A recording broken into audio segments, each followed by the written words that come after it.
বিসমিল্লাহির রহমানির রহিম। প্রিয় শিক্ষার্থীরা, অনলাইন ক্লাসে তোমাদের আমন্ত্রণ। আমি তোমাদের মাসুদা মিস উৎপাদন ব্যবস্থাপনা বিপণন ক্লাসে তোমাদের সামনে এসেছি। তোমরা জানো আমরা অলরেডি উৎপাদন ব্যবস্থাপনা বিপণনের প্রথম পত্র পড়ছি। তো প্রথম পত্রে আমরা লেআউট এই অধ্যায়টা পড়ছি, 10ম অধ্যায়।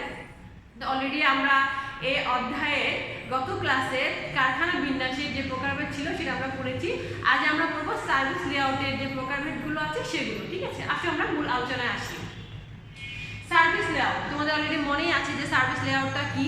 একটি সেবা প্রতিষ্ঠানের যে বিভিন্ন বিভাগ থাকে বা যে কার্যক্রমগুলো থাকে সেটাকে সুন্দর সুশৃঙ্খলভাবে সাজানোর যে পরিকল্পনা তাকে বলা হয় সার্ভিস লেআউট বা সেবা বিন্যাস। ঠিক আছে, তো সার্ভিস লেআউট বা সেবা বিন্যাসের যে প্রকারভেদ, তোমার 3টে প্রকারভেদ আছে। ধরুন প্রকারভেদের পয়েন্টগুলো একটু দেখো। রিটেল লেআউট বা খুচরা বিপণি, হ্যাঁ ইংলিশে বলা হয় রিটেল লেআউট, বাংলায় বলা হচ্ছে খুচরা বিপণি। সেকেন্ড হচ্ছে অফিস লেআউট, আর থার্ড হচ্ছে ওয়্যার হাউস লেআউট বা গুদামজাতকরণ বিন্যাস। ঠিক আছে, এই 3টা লেআউটই খুব গুরুত্বপূর্ণ। তো আশা করি লেকচারটা খুব মজার সহকারে তোমরা দেখবা। রিটেল লেআউট বা খুচরা বিপণি, তোমাদেরকে আবারও বলছি বাংলা ইংলিশ দুটার নাম তোমাদেরকে মনে রাখতে হবে, কারণ পরীক্ষার সময় যে কোনো একটা আসতে পারে, রিটেলও আসতে পারে বা খুচরা বিপণিও আসতে পারে।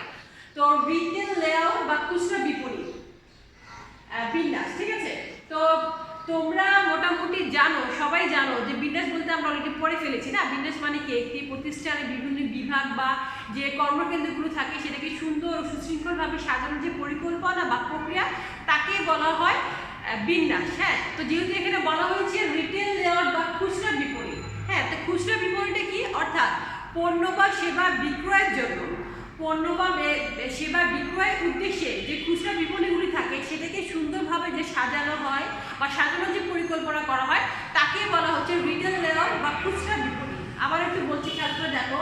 পণ্য বা সেবা বিক্রয়ের উদ্দেশ্যে, বেসিক্যালি রিটেল লেআউট বা খুচরা বিপণিতে তোমার কি করা হয়?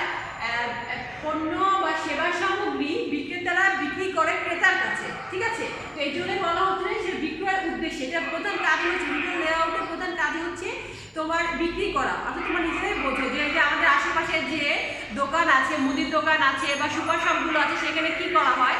সেখানে তোমার বিভিন্ন পণ্য বিক্রয় করা হয়ে থাকে, ঠিক না? তো সেখানে তার প্রধান উদ্দেশ্যটা কি হচ্ছে? বিক্রয় করা।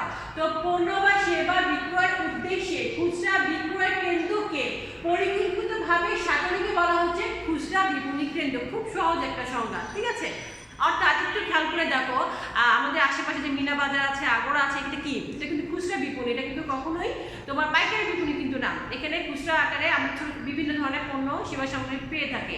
তো এই খুচরা বিপণীটি যদি সুন্দরভাবে বিন্যাস করা হয়ে থাকে, অবশ্যই সুন্দরভাবে বিন্যাস করা থাকে, এই জন্যই কিন্তু আমরা খুব সহজেই যখন আমরা এইসব এই সুপার শপগুলো যাই, এখানে আলাদা আলাদা ওভাবে সব পণ্যগুলো সাজানো থেকে আমরা খুব সহজে গেলেই, ভিতরে ঢুকলেই আমরা আমাদের কাঙ্ক্ষিত পণ্যটা দেখতে পারি এবং সেই কাঙ্ক্ষিত পণ্যটা খুব বিভিন্ন পণ্যের সাথে কম্পেয়ার করে সেই পণ্যটা ক্রয় করতে পারি। ঠিক আছে, তো এর জন্য খুচরা লেআউটটা, খুচরা বিপণী বিন্যাস বা রিটেল লেআউটটা একটি প্রতিষ্ঠানের জন্য খুবই গুরুত্বপূর্ণ। ঠিক আছে, তো পরবর্তীটা হচ্ছে অফিস লেআউট। ঠিক আছে, অফিস লেআউট এখানে নামের মাঝে বুঝতে পারছো এখানে বিন্যাস করা হবে একটা অফিসকে। ঠিক আছে, অফিসের কার্যক্রম সুন্দরভাবে পরিচালনা করার জন্য বা অফিসের বিভিন্ন বিভাগগুলিকে সুন্দরভাবে সাজানোর জন্য যে পরিকল্পনা করা হয় তাকে বলা হয় অফিস লেআউট। খেয়াল করে দেখো সংজ্ঞাটা, অফিসের সকল বিভাগ বা কর্মকেন্দ্রকে সুন্দরভাবে সাজানোর যে প্রক্রিয়া বা সাজানো হয়, সেই সাজানোকে বলা হচ্ছে অফিস লেআউট।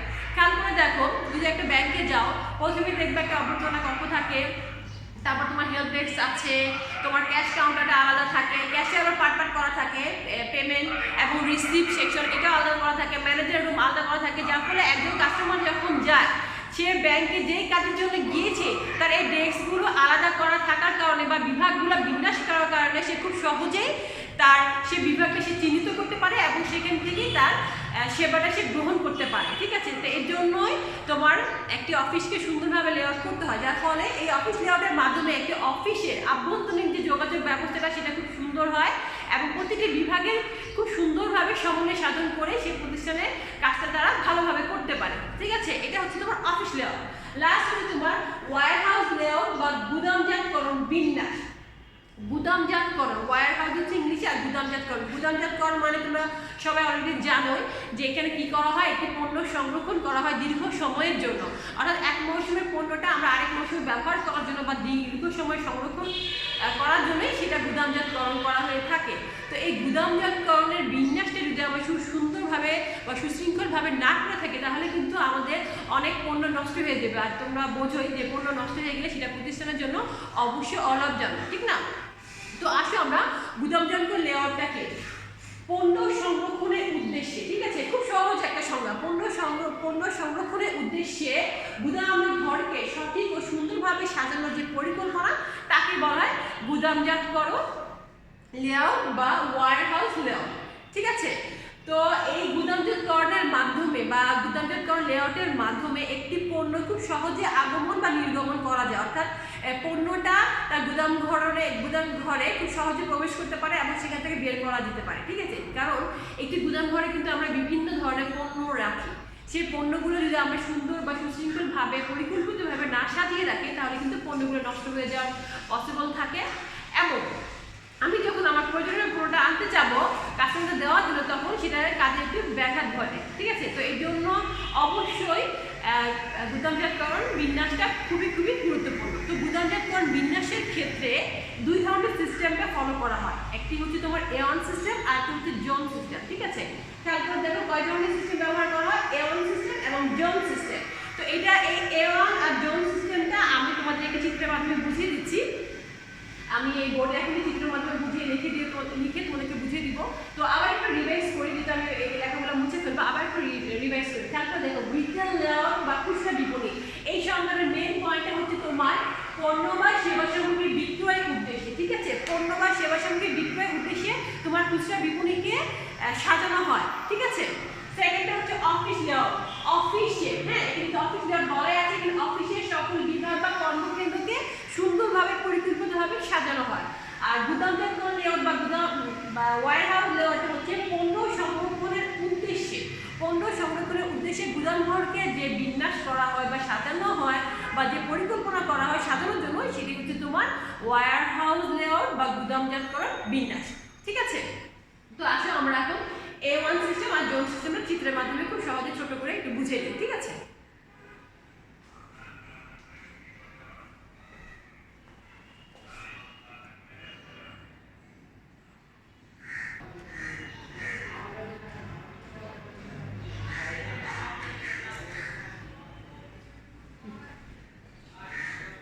প্রিয় শিক্ষার্থীরা, দেখো আমরা পড়ছিলাম যে গুদামজাতকরণ বিন্যাস, ঠিক আছে, বা ওয়্যার হাউস লেআউটে দুটি সিস্টেম আছে। তোমরা পড়ে ফেলেছো যে পণ্য সংরক্ষণের জন্য গুদাম ঘরকে যে বিন্যাস করা হয় সেটা হচ্ছে তোমার গুদামজাতকরণ বিন্যাস বা লেআউট।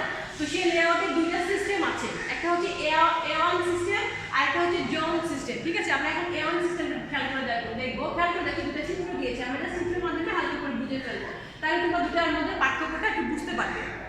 বেসিক্যালি গুদাম বিন্যাসের ক্ষেত্রে A1 সিস্টেমটি বা পদ্ধতিটি খুবই গুরুত্বপূর্ণ একটি পদ্ধতি। এই বিন্যাসের মাধ্যমে খুব সুন্দরভাবে একজন উৎপাদনকারী বা একজন ব্যবস্থাপক বা একজন ব্যবসায়ী তার পণ্যটা খুব সুন্দরভাবে সংরক্ষণ করে রাখতে পারে। তো এই সংরক্ষণ পদ্ধতিটা কি একটু খেয়াল করে দেখো। A1 সিস্টেমটা হচ্ছে এমন একটি স্থান, হ্যাঁ, যেটাকে আমরা স্থান বলতে পারি বা ডগ বা ঘাট বলতে পারি, যেখান থেকে কি করা হয়, পণ্যগুলো গ্রহণ করা হয়, গ্রহণ করে সেইটাকে নিয়ে তারা তাদের যে মজুদ এরিয়া আছে বা এলাকা আছে বা যে স্থান আছে সেইখানে পণ্যগুলি মজুদ করে রাখে, ঠিক আছে? আবারও একটু খেয়াল করে থাকো।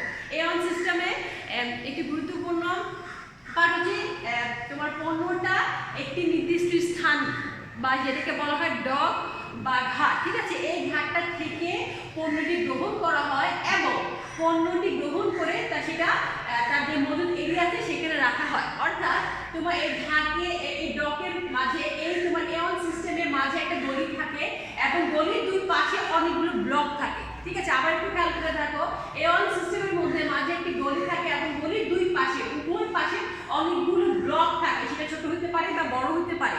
অর্থাৎ কারণ এই কারণে ছোট বড় হতে পারে কারণ এক একটা পণ্য এক ধরনের থাকতে পারে, যে পণ্যটা বেশি পরিমাণে থাকবে সেটা তোমার বড় ব্লকে রাখা হবে, যে পণ্যটা অল্প পরিমাণে থাকবে সেটা তোমার ছোট ব্লকে রাখা হবে। তো এই যে মাঝে গলি থাকার কারণে এই দুই পাশে যে ব্লকগুলো, এই গলি দিয়ে প্রবেশ করে এই দুই পাশে ব্লকগুলোতে পণ্যগুলো সংরক্ষণ করে রাখা হয় এবং প্রয়োজন অনুযায়ী সেই পণ্যগুলো আরো খুব ইজিলি তারা সংরক্ষণ করে সেটা ডেলিভারি করতে পারে। ঠিক আছে, তো এওয়ান সিস্টেমটা তোমরা বুঝতে পেরেছো? এওয়ান সিস্টেমটা হচ্ছে তোমার একটা স্থান, হ্যাঁ, যেখানে তোমার যেটাকে তোমার ডক বা ঘাট বলা হয়, সেই ঘাট থেকে পণ্যগুলো গ্রহণ করা হয়, গ্রহণ করে সেটা তাকে মজুদ এরিয়ায় তোমার রাখা হয়। আর এই সিস্টেমটা তোমার তৈরি হয় মাঝে একটা গলি থাকে এবং তার উভয় পাশে অনেকগুলো ব্লক থাকে। ঠিক আছে, তারপর হচ্ছে জোন সিস্টেম। এটাও একটি খুব গুরুত্বপূর্ণ তোমার গুদাম ঘরের বা গুদাম বিন্যাসের একটি পদ্ধতি। জোন সিস্টেমটা হচ্ছে তোমার, খেয়াল করে দেখো, চিত্রটা খেয়াল করে দেখো, এক একটা জোন, ঠিক আছে, সেই জোনের মধ্যে কিন্তু আবার মাঝখানে একটা গলি আছে, আবার তোমার আলাদা করে ব্লক দেওয়া আছে। ঠিক আছে, প্রায় এটার মতোই, জাস্ট এটা হচ্ছে অল্প পরিমাণে আর এটা হচ্ছে তোমার বৃহৎ পরিমাণে। তো জোন সিস্টেমের প্রথমত তোমাকে জোন তৈরি করতে হবে। ঠিক আছে, সেই জোনটা তৈরির জন্য বিভিন্ন জোন তৈরি করতে হবে এবং প্রত্যেকটা জোনের ভিতরে আবার বিভিন্ন ধরনের ব্লক থাকে। ঠিক আছে, আর সেই ব্লকের মাঝখানে আবার গলি আছে, সেই গলি থেকে তোমার পণ্যগুলো গ্রহণ, জোন থেকে তোমার পণ্যগুলো সংগ্রহ করা হয় এবং সেই পরবর্তী সেই পণ্যগুলো তোমার বিভিন্ন ব্লকে রাখা হয় এবং একজন কাস্টমারের বা ফরমাইট বা ডেলিভারি দেওয়ার জন্য সে অর্ডার যখন পায় তখন এই জোনগুলো থেকে সে পণ্যগুলো সংগ্রহ করে সে পণ্যগুলো ডেলিভারি দেওয়া হয়। ঠিক আছে, তো তোমরা বুঝতে পেরেছো নিশ্চয়ই এওয়ান আর জোন সিস্টেমের মানে পদ্ধতিটা কেমন এবং চিত্রগুলো কেমন। আবারও বলছি, লাস্ট এওয়ান সিস্টেমটা হচ্ছে মাঠে একটা গুলি থাকবে এবং দুই পাশে দুটো অনেকগুলো ব্লক থাকবে, এটা হচ্ছে তোমার এওয়ান সিস্টেম। আর জোন সিস্টেমটা হচ্ছে তোমার অনেকগুলো জোন থাকবে এবং জোনগুলোর ভিতরে বিভিন্ন ধরনের ব্লক থাকবে, সেই ব্লকগুলি পণ্যগুলি সংরক্ষণ করা হয়ে থাকবে। ঠিক আছে, আর বেসিক্যালি এই দুটা পদ্ধতির মাধ্যমে যখন পণ্যগুলো সংরক্ষণ করা হয় গুদাম ঘরে, তখন কি হয়, পণ্যগুলো মানসম্মত থাকে এবং একজন উৎপাদনকারী খুব সহজে পণ্যের ফরমাইশ পাওয়ার বা অর্ডার পাওয়ার মুহূর্তেই তারা খুব সহজে সে ডেলিভারি করতে পারে। ঠিক আছে, এবং এইভাবেই তোমার পণ্যগুলো গুদাম ঘরে বিন্যাস করে সাজিয়ে রাখে, বা এই দুইটা পদ্ধতিতে তারা গুদাম ঘরকে বিন্যাস করে থাকে। ঠিক আছে, আশা করি তোমরা আমার লেকচারটা বুঝতে পেরেছো এবং তোমাদের বইয়েও আরো ডিটেলস দেওয়া আছে। আমার লেকচারটা ফলো করে তোমরা তোমাদের বইটা পড়বে, ইনশাআল্লাহ তোমরা তোমাদের কনসেপ্টটা আরো ক্লিয়ার হয়ে যাবে। আর আবারও বলছি, তোমাদের বইয়ে অনেক অনুশীলনী আছে, সেই অনুশীলনীগুলো খুব প্র্যাকটিস করবে, কারণ তুমি যা পড়েছো তুমি সেটা মূল্যায়ন করতে পারবা অনুশীলনীগুলো প্র্যাকটিস করার মাধ্যমে। ঠিক আছে, তো অবশ্যই অনুশীলনীগুলো প্র্যাকটিস করবা। আর যদি তোমরা জানো তোমাদের প্রাক নির্বাচন পরীক্ষা এমসিকিউ আছে, তো এমসিকিউর জন্য অবশ্যই অনুশীলনী তোমাদের বইয়ের অনুশীলনী এমসিকিউগুলো পড়বা আর বোর্ড কোশ্চেনগুলো পড়বা। আমি প্রতিটা লেকচারেই তোমাদের লাস্টে এই কথাটা বলি, কারণ এমসিকিউ কিন্তু 30 মার্কস, হ্যাঁ, 30 60 মার্কস। অবশ্যই তোমরা এমসিকিউগুলো 30 60 মার্কস না, 30 মার্কস, হ্যাঁ, তোমাদের দুইটা পত্র মিলেই তোমাদের হচ্ছে 100 মার্কসের পরীক্ষা হবে। তো 30 মার্কসে তোমার প্রথম পত্রে 15, দ্বিতীয় পত্রে 15। ঠিক আছে, তো অবশ্যই তোমরা এমসিকিউগুলো নিজ দায়িত্বে পড়ে নিবা। আর প্রথম পত্রে আমার এই একটা অধ্যায় বাকি ছিল, তো তোমরা জানো প্রাক নির্বাচনী পরীক্ষা তোমাদের প্রথম পত্রে 3টে অধ্যায় অলরেডি, উৎপাদন ক্ষমতা আর ব্যবসার অবস্থা, এটা আমরা দ্বিতীয় টিচারে পড়ে ফেলেছি। আমার একটা অধ্যায় বাকি ছিল, তো এই অধ্যায়ের মাধ্যমে আমার 3টে অধ্যায় শেষ হয়ে গেল। আমি নেক্সট লেকচারে তোমাদের দ্বিতীয় পত্র শুরু করব এবং দ্বিতীয় পত্র যে একটা অধ্যায় বাকি শেষ করার পর আমরা আবার একটু রিভাইজ দিব। ঠিক আছে, তো আজ এই পর্যন্তই। তোমরা সবাই সুস্থ থাকো, ভালো থাকো এবং নিয়মিত পড়াশোনা করো। ঠিক আছে, ধন্যবাদ।